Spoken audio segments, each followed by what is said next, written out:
Hello, dear students. Today I will discuss part 5, that is last part of unit 1, solid state.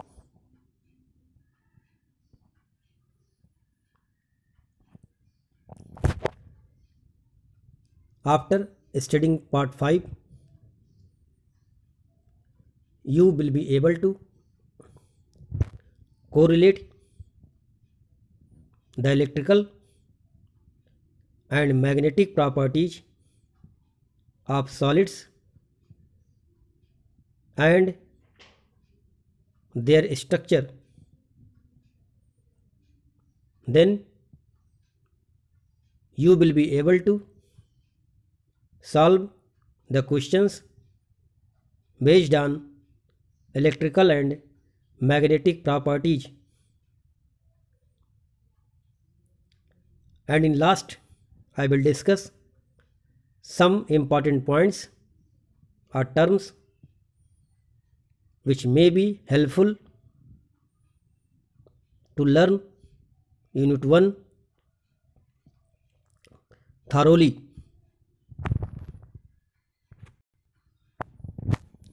First, now we have to focus on electrical properties.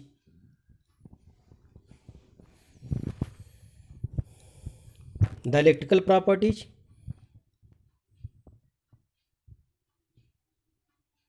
are defined on the basis of electrical conductivity, which varies from 10 की power minus 20 to 10 की power 7 ohm inverse, meter inverse or Siemens meter inverse. So, on the basis of electrical conductivity, solids are classified as 3 categories: conductors, semiconductors and insulators. Now, first of all, you have to focus on conductor.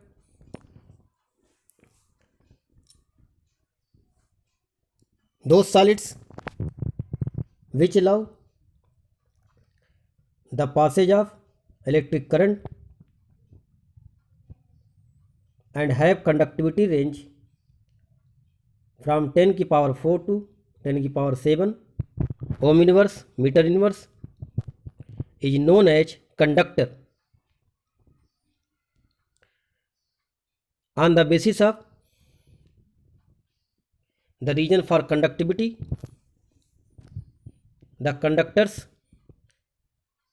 are further divided into two parts: one metallic conductor and second electrolytic conductor. As the name indicate, metallic conductor, they are metals which conduct electricity either in solid state as well as in molten state or in liquid state or gas state. This is due to the presence of free and mobile electrons.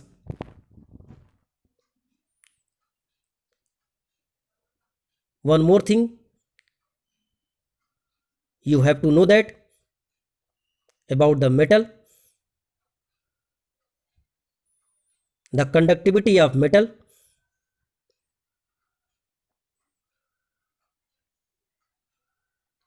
decreases with rise in temperature. But here students always think about conductivity increases with rise in temperature.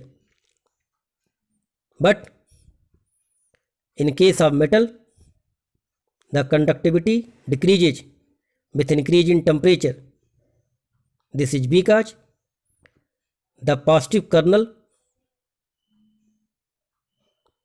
begin to vibrate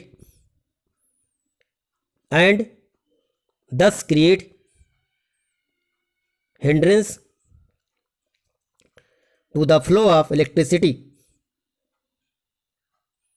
that is, provide resistance. Therefore, conductivity in place of increasing,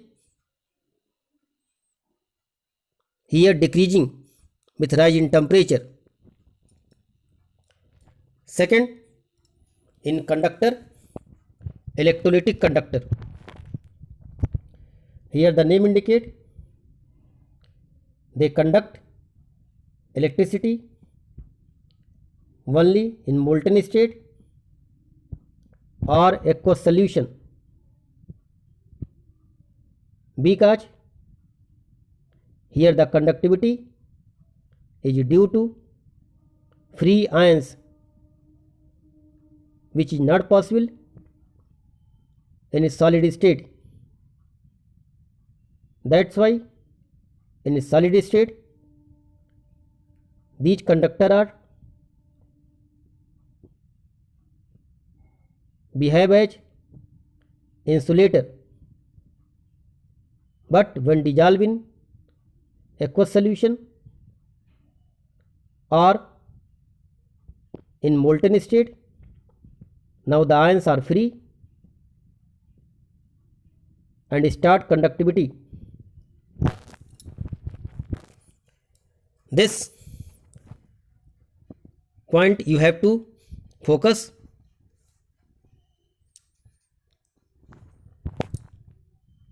About the conductors. Second, semiconductors. Here the electric conductivity is due to presence of impurities and the conductivity range from 10 की power minus 6 to 10 की power 4 ohm inverse meter inverse.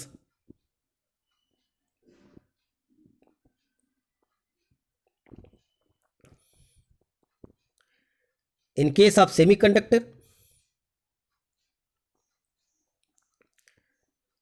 generally they show conductivity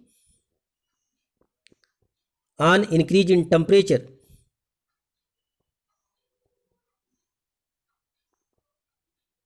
Now, third, insulators.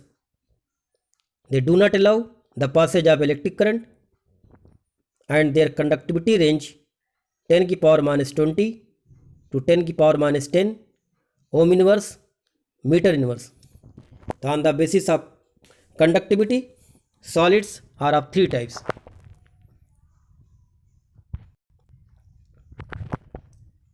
Now, distinction among conductors, that is metals, insulators and semiconductors on the basis of band theory.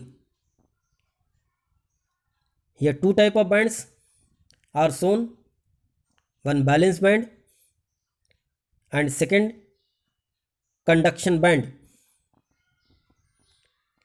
Look the diagram. In case of metal, the valence band and conduction band overlap,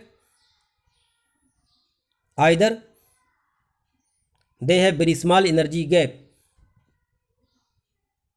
That's why the electron can jump from valence band to conduction band. About this band, you just know about the molecular orbital theory. Here two type of orbitals are there,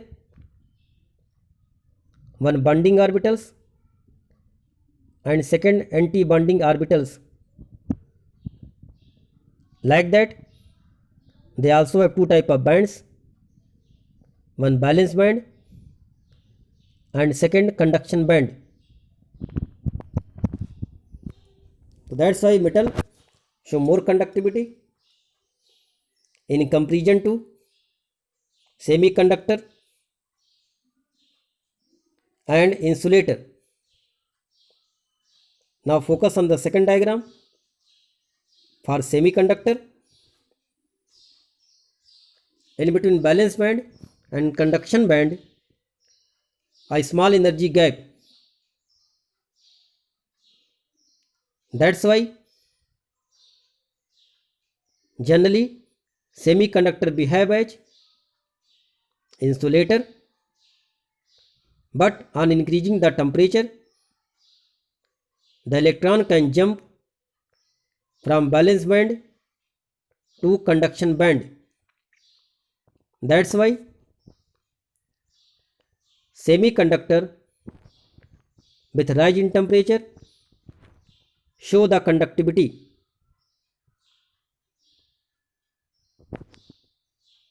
Now next, insulator. Here in between valence band and conduction band, a very large energy gap is there. That's why the electron cannot jump from valence band to conduction band, and hence they do not show any conductivity.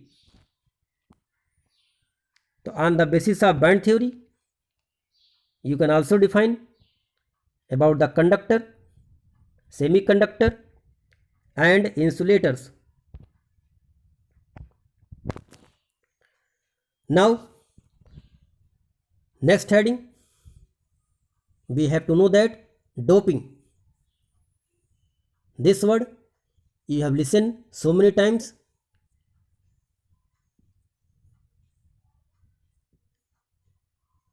In the athletes case or cricketers,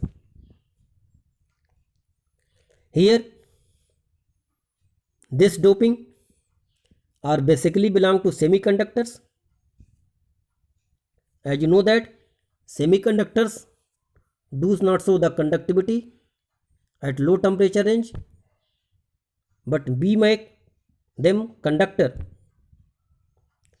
on introducing a small amount of impurities. And now this type of semiconductor is known as extrinsic semiconductor. So now first of all we have to know about the doping.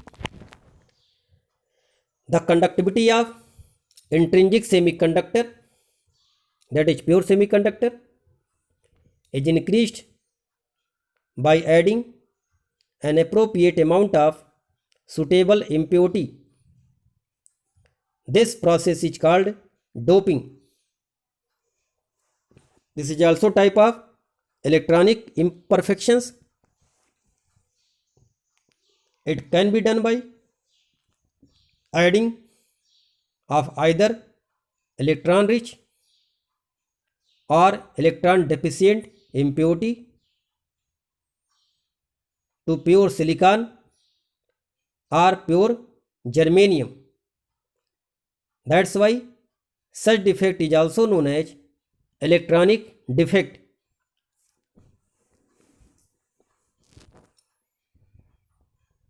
Now on adding impurities, two type of semiconductors are generated. One is N-type semiconductor and second is P-type semiconductor. So first we have to focus on N-type semiconductors. Here N indicate the negative. That's why it also show electron rich impurity. Here silicon and germanium which belong to group 14 elements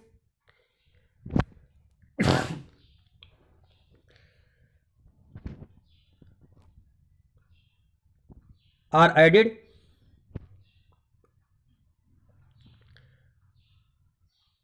with arsenic or antimony or bismuth, which belong to 15 group elements.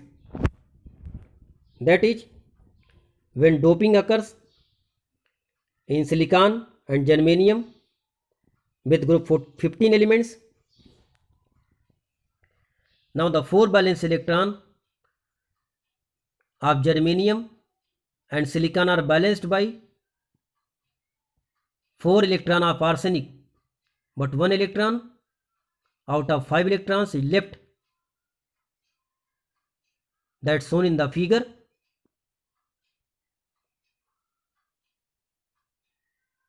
Due to this electron, these conductors are known as N-type semiconductor.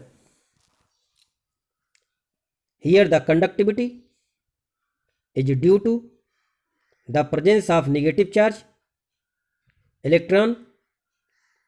Hence, silicon doped with electron rich impurity is called N-type semiconductor. Second, P-type semiconductors. This is also known as electron deficient impurities. In this case, silicon and germanium, that is group 14 elements, are doped with group 13 elements, that is boron, aluminum, gallium, indium or thallium. Here, silicon and germanium have 4 valence electron, but boron, aluminum have 3 valence electron. That's why electron deficient holes are created. These holes behave as positively charged. That's why it is known as P-type semiconductor. The conductivity is due to the presence of positive hole. These electrons are positively charged and are moving towards negatively charged plate.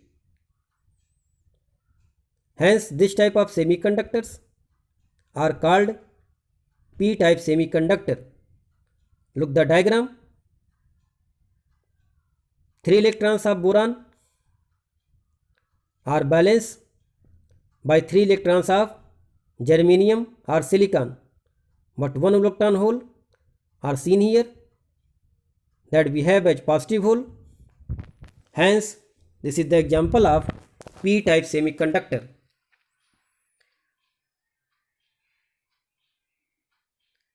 Hence, you have to know that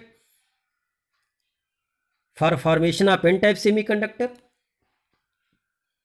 you have to doped with group 15 elements, and for formation of P-type semiconductor, the doping should be group 13 elements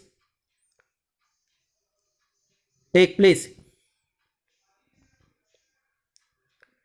Now, we have to focus on some questions based on electrical properties with their answer.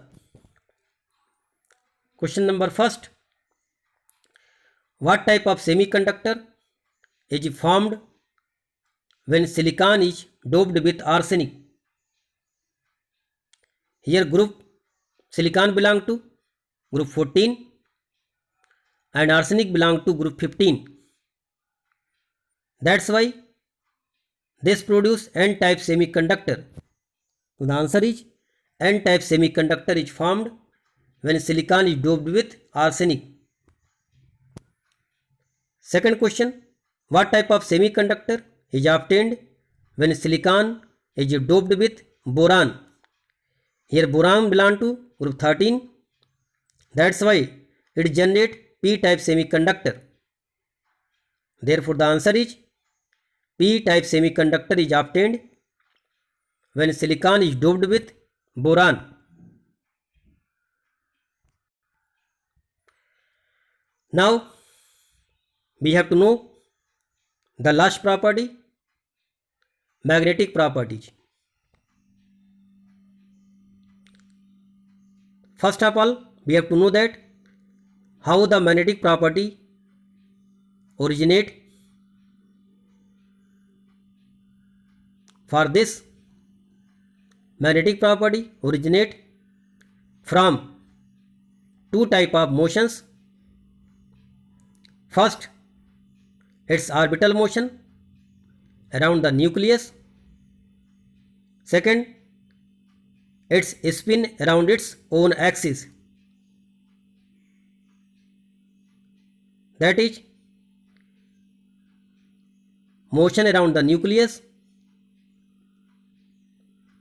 that is known as revolvation, and spin around its own axis, that is rotation. Look the diagram to understand these two type of motion. These two type of motion are actual cause of generating magnetic properties.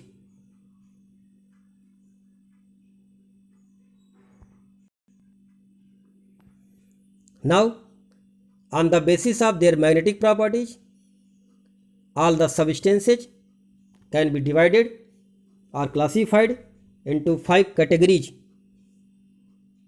1. Paramagnetic, 2nd. Diamagnetic, 3rd. Ferromagnetic, 4th. Antiferromagnetism, 5th. Ferromagnetic substance. So first of all, we have to focus paramagnetic. As the name indicates, paramagnetic, this substance contains unpaired electrons. This can be defined as the substances which possesses permanent dipoles and attracted by magnetic field, and they also contains unpaired electrons, are known as paramagnetic substance, and the process is known as paramagnetism. Some common examples are there. O2. O2 is paramagnetic according to molecular orbital theory, in which two unpaired electrons are found in anti-bonding molecular orbital.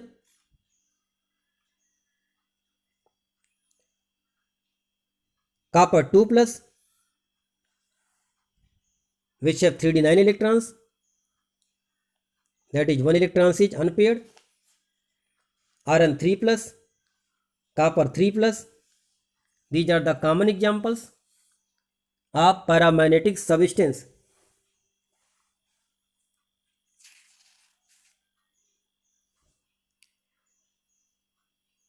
Paramagnetic substance lose their magnetic property in absence of magnetic field. Now second, diamagnetic substance.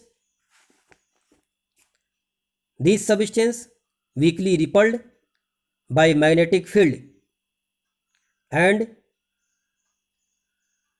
they are weakly magnetized in the magnetic field in the opposite direction. These materials have paired electrons. That's why it is known as diamagnetic substance.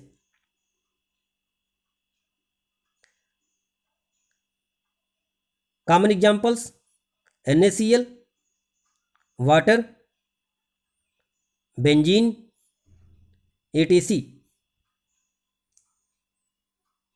Now third, ferromagnetic substance.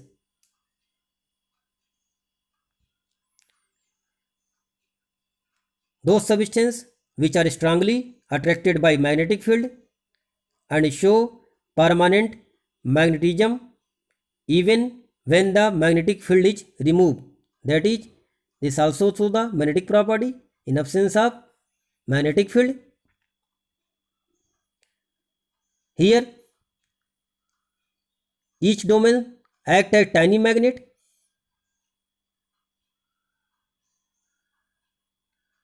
and the magnetic moment of domains in the same direction.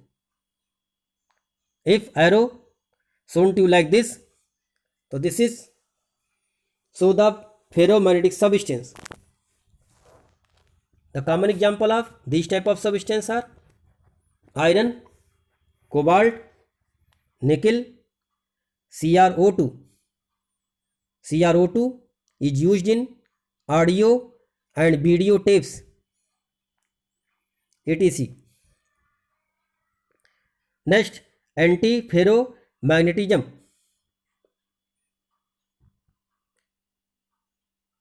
The substance which possesses paramagnetism or ferromagnetism but magnetic moment of domains in a compensatory way so as to give a net zero magnetic moment, that is one arrow above side to the next below side, they cancel each other, that's why they show no magnetic moment. The common example is MnO. One more example you can note it down: NiO, FeO. Now last, ferrimagnetic substance or ferrimagnetism. They have large magnetism but actually have a small net magnetic moment, as the magnetic moment of domains are aligned in parallel and anti-parallel direction but in unequal number. That means if two arrow shown to above side, then one arrow below side, so one cancel one but one are left. That's why they show some magnetic moment but less than ferromagnetic substance. The common example is FeO4, that is known as magnetite, MgFe2O4 and ZnFe2O4. These are commonly known as ferritides.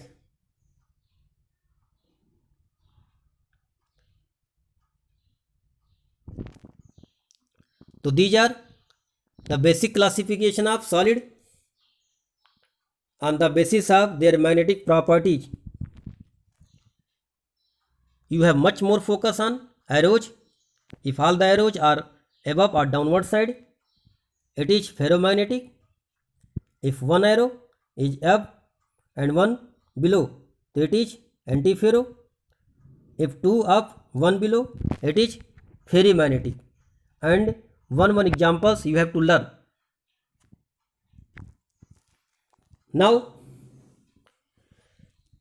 some question based on magnetic property with their answer are also given here.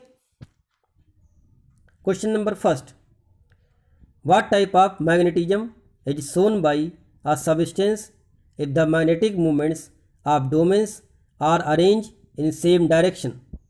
The directions are same, so that's why this indicate ferromagnetic substance, and the type of magnetism is ferromagnetism. Second, define the following term. This type of question may be also arises. Ferromagnetism. Here, materials which are strongly attracted by magnetic field are called ferromagnetic materials, and the property thus exhibited is called ferromagnetism. The common examples are iron, cobalt, nickel, etc. Question number third: write the type of magnetism observed when magnetic moment are oppositely aligned and cancel out each other.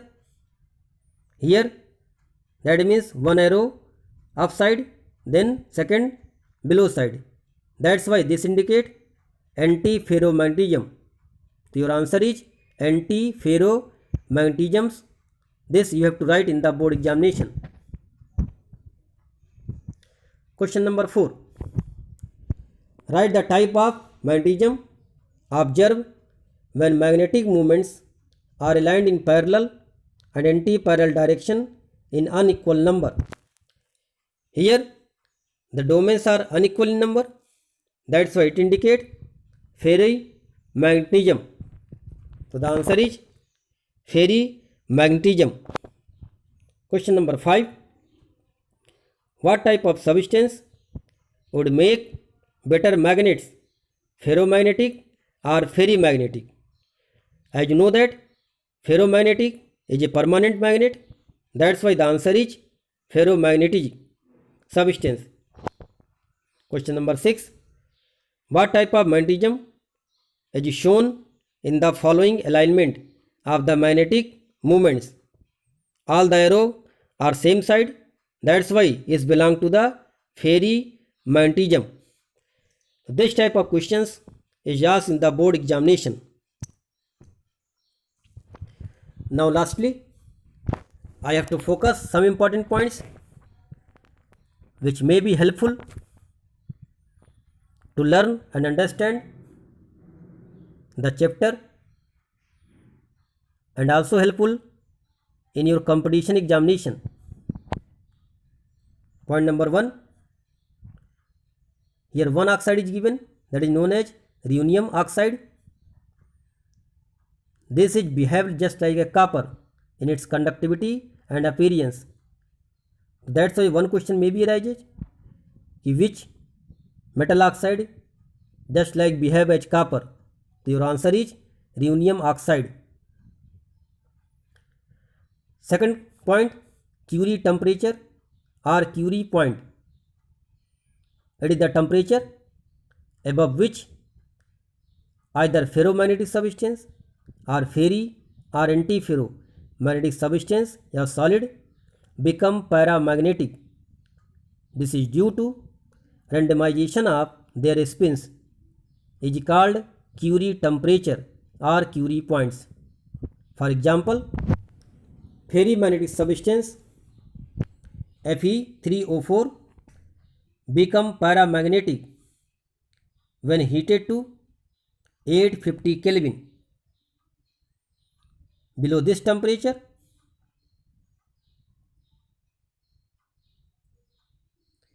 it behave as ferrimagnetic, but above this temperature, it behave as paramagnetic.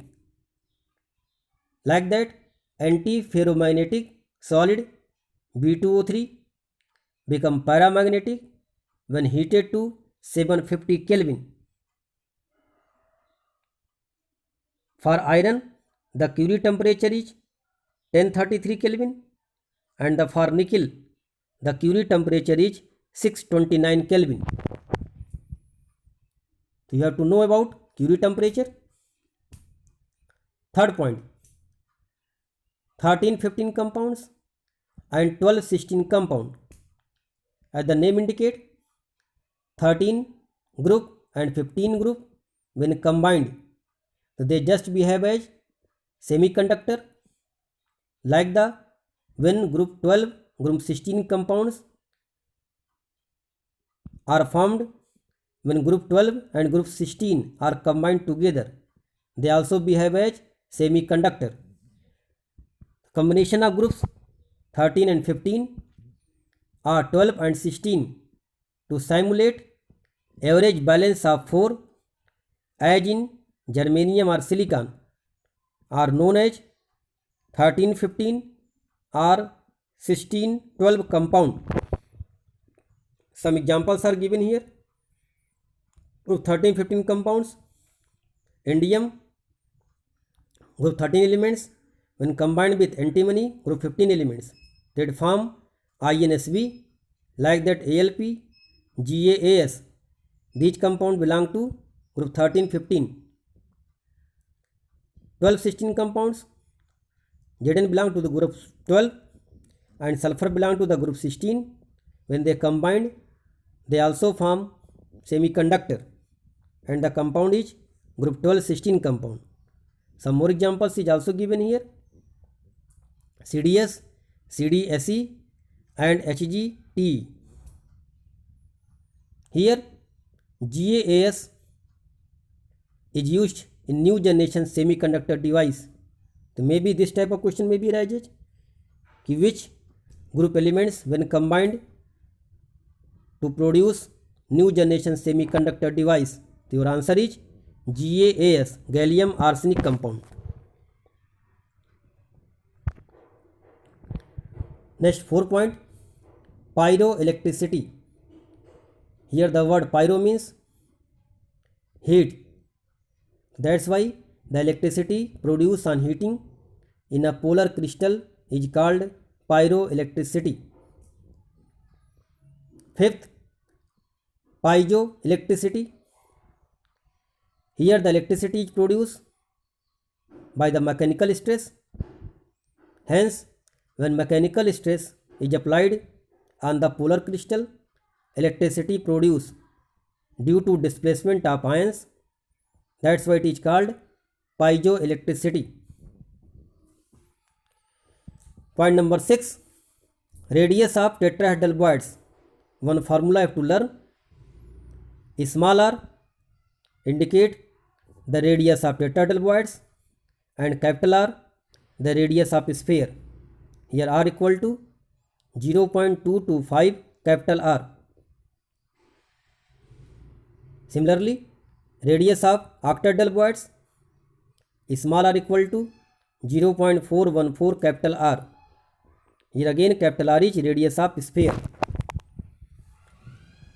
Now one questions on the basis of radius of octahedral voids. The arrangement of x minus ion around A plus ion and solid AX is given in the figure, not drawn to the scale. If the radius of x minus is 250 picometer, then find the radius of A plus. To look the diagram,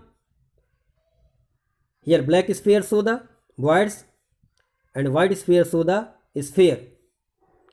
The black sphere are touched with the sixth sphere. That's why this void is known as octahedral voids. So for this void, we have to apply the formula r equal to 0.414 capital R. Here capital R is radius of sphere, that is given the radius of x minus 250. So on multiplying 0.414 into 250, we get the answer 103.5 picometer. Like that you can do some more question.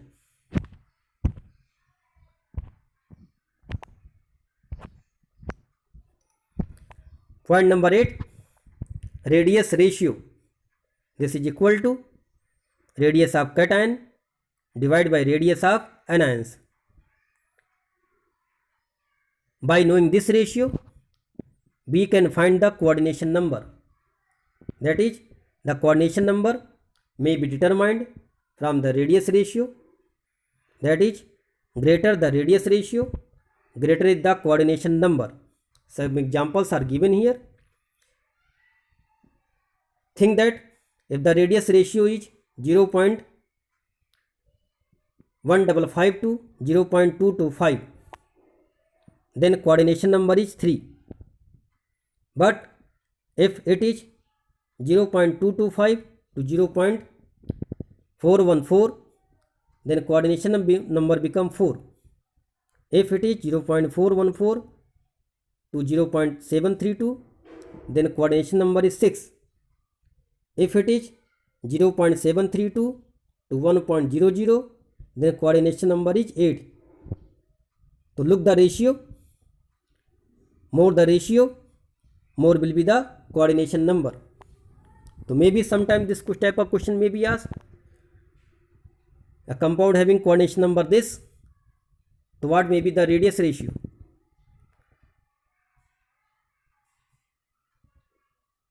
So that's type of answer you can find from knowing this point. Now last point number 9, effect of temperature and pressure on the crystal structure. Now if someone given to NaCl and you applying the pressure, now applying the pressure, NaCl behave as CaCl and change the coordination number.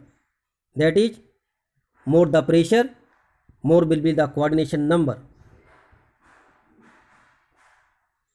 This can be reversed by increasing the temperature. That is, more the temperature, less will be the coordination number. That's why CaCl crystal behave as NaCl on increasing the temperature.